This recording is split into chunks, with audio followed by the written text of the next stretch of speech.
Assalamualaikum warahmatullahi wabarakatuh. Perkenalkan, nama saya Abdul Badi Rifki. Di sini saya sebagai moderator sekaligus pemateri akan memandu jalannya diskusi pada kali ini. Sebelum kita memulai diskusi, izinkan saya untuk memperkenalkan anggota dari kelompok 2. Anggota yang pertama yaitu Sri Indah Purwati dengan NIM terakhir 021. Yang kedua yaitu Ikfirlia Ilahana dengan NIM terakhir 174. Yang ketiga yaitu dengan saya sendiri, Abdul Badi Rifki dengan NIM terakhir 166. Dan yang terakhir yaitu Juraninda Iza Kamila dengan NIM terakhir 211. Di sini kelompok 2 akan membahas tentang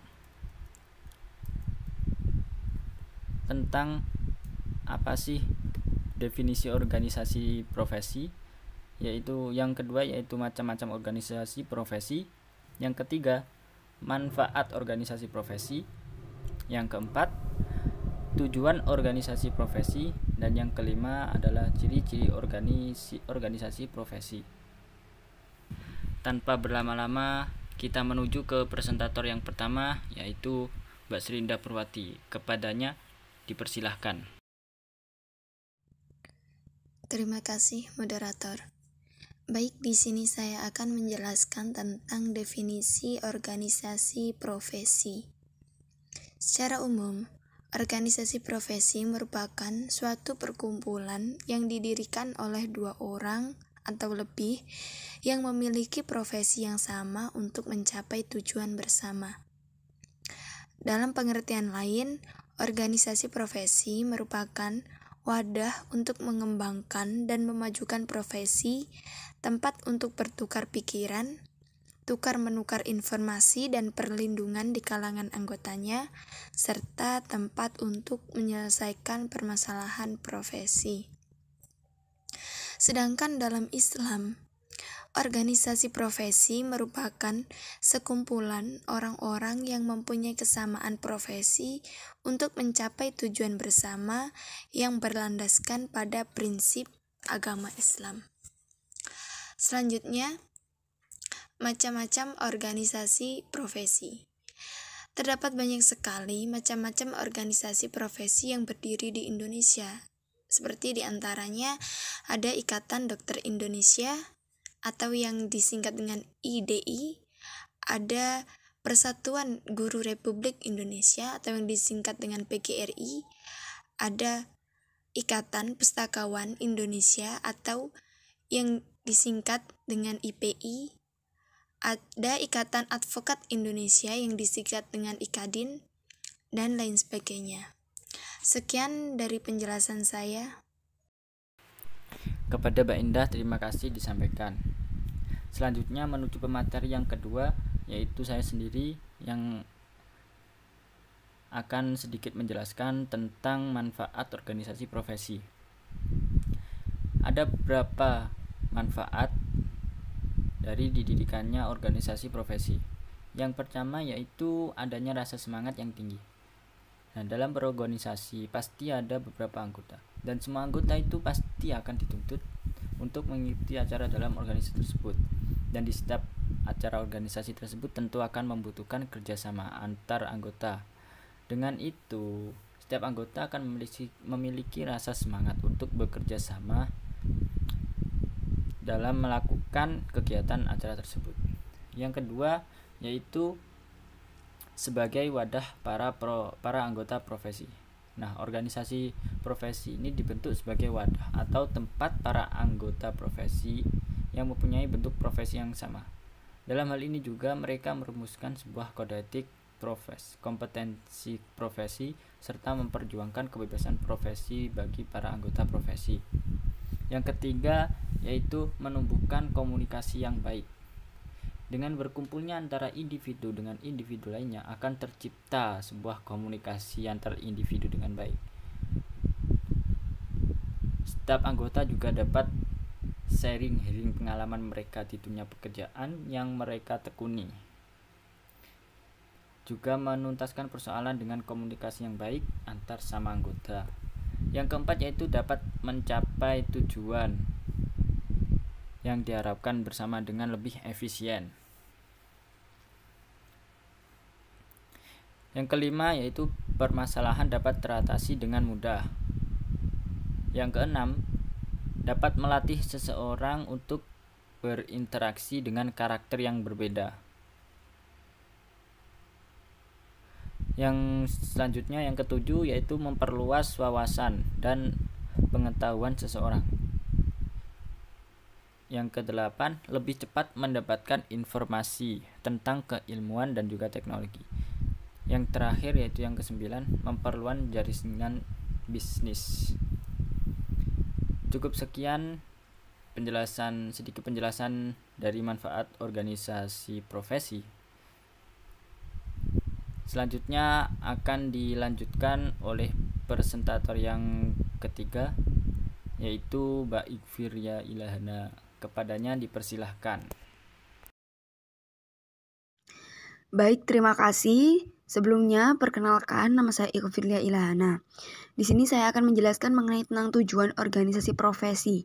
Dalam hal ini, ada secara umum dan ada secara Islam atau dalam Islam. Yang pertama kali saya bahas adalah tentang secara umum. Tujuan organisasi profesi secara umum itu terdapat 5 tujuannya, yaitu yang pertama adalah meningkatkan dan mengembangkan karir anggota, yang kedua meningkatkan dan mengembangkan kemampuan skill anggota, yang ketiga yaitu meningkatkan dan mengembangkan kewenangan profesi anggota, yang keempat yaitu meningkatkan dan mengembangkan martabat anggota agar anggotanya terhindar dari perlakuan tidak manusiawi. Yang kelima yaitu meningkatkan dan mengembangkan kesejahteraan untuk meningkatkan kesejahteraan lahir batin anggotanya. Tentunya di sini perusahaan memiliki tanggung jawab dalam memberikan fasilitas untuk meningkatkan skill dan kesejahteraan para pekerjanya agar lebih loyalitas dalam melakukan pekerjaannya di perusahaan tersebut. Dan pembahasan yang kedua yaitu mengenai tentang tujuan organisasi profesi dalam Islam. Di sini juga terdapat 4 tujuannya, yaitu yang pertama adalah tujuan utama adalah mencari keridhaan Allah Subhanahu wa Ta'ala dalam melakukan pekerjaan profesi tersebut. Mengapa? Karena tujuan kita orang Islam ya terutama ya, kita sudah mengetahui betul bahwa kita dianjurkan selalu mengutamakan prinsip-prinsip yang berlandaskan Islam dan berpegang teguh pada Al-Quran dan hadis. Yang kedua yaitu mengembangkan skill dan keterampilan anggota. Yang ketiga yaitu mengingat bahwa apa yang kita kerjakan merupakan sebuah amanah yang harus dikerjakan sesuai dalam prinsip Islam juga. Terus kemudian yang keempat yaitu mengembangkannya dan menumbuhkan rasa profesionalitas anggota dalam menjalankan tugasnya.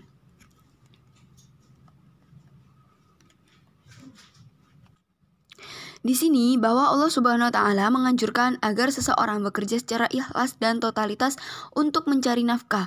Karena niscaya orang yang bersungguh-sungguh dalam mencari nafkah maka akan dicukupkan oleh Allah Subhanahu wa Ta'ala. Mungkin kurang lebih seperti itu. Selanjutnya saya kembalikan kepada moderator. Kepada Mbak Firly, terima kasih disampaikan.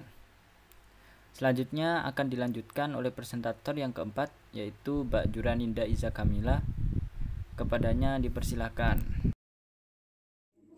Baik, di sini saya akan menjelaskan materi tentang ciri-ciri organisasi profesi. Yang pertama, hanya ada satu organisasi untuk setiap profesi. Sesuai dengan pengertian organisasi, bahwa organisasi adalah sekumpulan orang untuk bekerja sama dan memiliki tujuan sama. Begitupun organisasi profesi, yang mana dalam organisasi ini hanya untuk satu organisasi setiap profesinya dan pastinya memiliki tujuan sama. Yang kedua, ikatan utama para anggota adalah kebanggaan dan kehormatan. Dalam satu organisasi profesi yang menjadi ikatan utama di dalamnya adalah kebanggaan dan kehormatan profesi yang dimilikinya. Yang ketiga, ada tujuan utama adalah menjaga martabat dan kehormatan profesi. Dalam satu organisasi profesi yang menjadi tujuan utamanya adalah menjaga martabat dan kehormatan dari profesi yang diamanahkan olehnya. Yang keempat, kedudukan dan hubungan antar anggota bersifat persaudaraan. Dalam satu organisasi profesi memiliki kedudukan dan hubungan antar anggota, yaitu persaudaraan, di mana rasa dari persaudaraan itu merupakan suatu ikatan batin antar sesama dengan diiringi rasa tanggung jawab, kepedulian, dan solidaritas. Selanjutnya ada memiliki sifat kepemimpinan kolektif. Kepemimpinan yang dimiliki organisasi profesi adalah kepemimpinan bersifat kolektif, merupakan sifat kepemimpinan yang memberikan kontribusinya pada kebaikan bersama dan saling memberikan pengaruh berupa kontribusi partisipasi, gagasan, dan lain-lain. Yang keenam, mekanisme pengambilan keputusan atas dasar kesepakatan. Mekanisme yang diambil dalam mengambil keputusan dalam organisasi profesi adalah melalui suatu kesepakatan. Jika ada salah satu dari anggota organisasi profesi yang tidak sepakat, maka suatu keputusan itu belum bisa diambil maupun ditetapkan. Sedangkan menurut Profesor Dr. Azrul Aswar, MPH, ada 3 ciri-ciri profesi, yaitu umumnya untuk satu profesi hanya terdapat satu organisasi profesi, dalam arti telah menyelesaikan pendidikan dasar keilmuan yang sama. Yang kedua, misi utama organisasi profesi adalah untuk merumuskan kode etik dan merumuskan kompetensi profesi serta memperjuangkan otonomi profesi. Yang ketiga, kegiatan pokok organisasi profesi adalah menetapkan serta merumuskan standar pelayanan profesi, yang mana kode etik masuk di dalamnya, merumuskan dan menetapkan standar pendidikan pelatihan profesi, serta menetapkan dan memperjuangkan kebijakan dan politik profesi. Selanjutnya ada ciri-ciri organisasi profesi menurut Islam. Yang pertama, umumnya satu profesi hanya ada satu organisasi yang para anggotanya berasal dari satu profesi saja, dalam artian telah menyelesaikan pendidikan profesi dengan dasar ilmu yang sama. Yang kedua, dalam melaksanakan kegiatan-kegiatannya sesuai dengan prinsip, nilai, dan etika. Yang ketiga, mekanisme pengambilan keputusan atas dasar kesepakatan. Yang keempat, memiliki komitmen yang jelas terhadap kemajuan Islam. Terima kasih, itu presentasi dari kami. Selanjutnya saya kembalikan kepada moderator. Kepada Mbak Ninda, terima kasih disampaikan. Baik, semua pembahasan sudah dipaparkan oleh presentator dari kelompok 2. Maka dari itu, bila ada tutur kata yang salah atau kurang berkenan di hati teman-teman audiens semua, saya sebagai moderator mewakili kelompok 2 meminta maaf yang sebesar-besarnya. Assalamualaikum warahmatullahi wabarakatuh.